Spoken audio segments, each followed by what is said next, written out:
अस्सलाम वालेकुम। हम आज की इस वीडियो में माइक्रो न्यूट्रिएंट्स उसके फंक्शन देखें। हम माइक्रो न्यूट्रिएंट्स के बारे में ही पढ़ रहे थे, माइक्रो न्यूट्रिएंट्स के बारे में।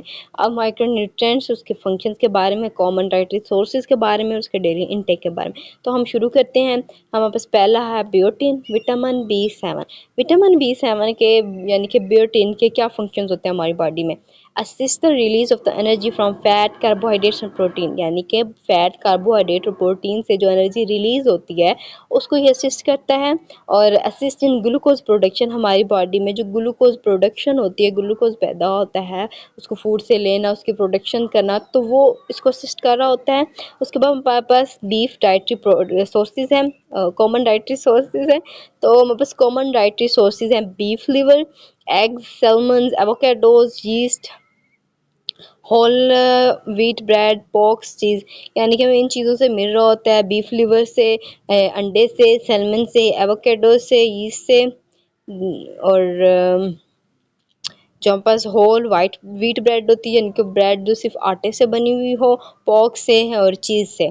और इसका जो डेली रिकमेंडेशन है, इंटेक रिकमेंडेशन, तो अडल्ट्स के लिए, अडल्ट्स यानी बोथ मेन और वुमेन्स के लिए 30 माइक्रोग्राम चाहिए होती है। प्रेग्नेंट वुमेन्स के लिए भी 30 माइक्रोग्राम, और ब्रेस्ट फीडिंग वुमेन्स के लिए 35 माइक्रोग्राम। नेक्स्ट हमारे पास है folate. Folate vitamin B9। Folate vitamin B9 के क्या फंक्शंस होते हैं हमारी बॉडी में? इसके फंक्शंस होते हैं रिक्वायर्ड फॉर डीएनए सिंथेसिस, हमारी बॉडी में डीएनए के प्रोडक्शन, उसकी सिंथेसिस के लिए, इसके बनने के लिए ये ज़रूरी होता है। Assist red blood cell production, हमारी बॉडी में रेड ब्लड सेल्स की प्रोडक्शन के लिए ज़रूरी होती है। प्रिवेंट न्यूरल ट्यूब डिफेक्ट्स, हमारी जो न्यूरल नर्व जो ट्यूब्स के अंदर जो डिफेक्ट्स पैदा हो जाते हैं, डिसीज़ कह रहे हैं, इन्फेक्शन कह रहे हैं, तो वो उससे प्रिवेंट करते हैं।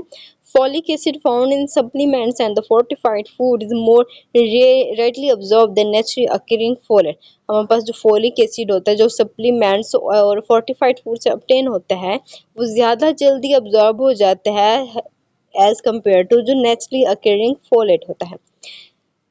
फोलेट हमें obtain होता है बीन से, लेंटिल से, एस्पेरेगस से, स्पेनिश से, peanuts, beans, corn, chicken, orange juices से, यानी कि बीन्स, बीन से, मूंगफली कर लें, पीस से, कॉर्न से, अनाज कर लें, चिकन कर लें, ऑरेंज जूसेस, इन चीज़ों से हमें फोलेट मिलता है। और जो फोलिक एसिड होता है वो enrich rice products made with enrich flours such as cereals, pasta और ब्रेड, यानी कि जो प्रोडक्ट्स होते हैं जो राइस से बने हुए होते हैं और फ्लोर यानी आटे से बने होते हैं, जैसे कि हमारे पास सीरियल्स हैं, हमारे पास पास्ता है, ब्रेड है, डबल रोटी है, तो ये सारे प्रोडक्ट्स से हमें फोलेट ऑब्टेन होता है। अडल्ट्स में यानी मेल फीमेल में हमें 400 microgram dietary folate equivalent required होता है। DFE stand for dietary folate equivalent. Pregnant women's में 600 माइक्रोग्राम और ब्रेस्ट फीडिंग वुमेन्स में 500 माइक्रोग्राम। अब विटामिन B12 के फंक्शंस देखते हैं। Vitamin B12 assist the release of energy from fats and the protein. ये फैट्स और प्रोटीन से जो एनर्जी रिलीज होती है उसको असिस्ट करता है एनर्जी रिलीजिंग में। और असिस्ट द हेमोग्लोबिन या रेड ब्लड सेल प्रोडक्शन, ये भी हेमोग्लोबिन और रेड ब्लड सेल्स की प्रोडक्शन के लिए हेल्पफुल होते हैं, उसको असिस्ट कर रहा होता है। रिक्वायर्ड फॉर नर्व फंक्शन, हमारी जो बॉडी में नर्व्स हैं उसके फंक्शन के लिए ये ज़रूरी होता है, ये हमें चाहिए होता है। जो है फोलेट B9, वो भी रेड ब्लड सेल और रेड ब्लड सेल प्रोडक्शन में चाहिए होता है। और विटामिन B12 भी हमें रेड ब्लड सेल की प्रोडक्शन के लिए चाहिए थे, यानी कि जो डिफरेंट माइक्रो न्यूट्रिएंट्स होते हैं वो मिल के हमारी बॉडी के जो डिफरेंट प्रोडक्शंस हैं उसको उनके लिए हेल्पफुल होते हैं।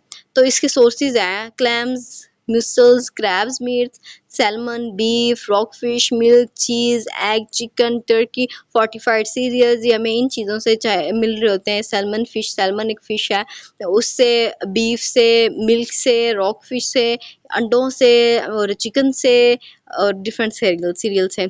अब अडल्ट्स में इसकी अमाउंट यानी कि मैन वुमेन में बोथ को 2.5 माइक्रोग्राम चाहिए होती है। उसके बाद प्रेग्नेंट वुमेन्स को 2.6 माइक्रोग्राम और ब्रेस्ट फीडिंग वुमेन्स के लिए at required in daily intake 2.8 microgram. LPI 100 to 400 microgram from supplements for adult over 50, यानी कि 100 से 400 माइक्रोग्राम सप्लीमेंट जो 50 की एज से गुजर चुके होते हैं उनके लिए ज़रूरी होता है. Hope you will understand the functions of these three minerals, micronutrients. Thank you so much.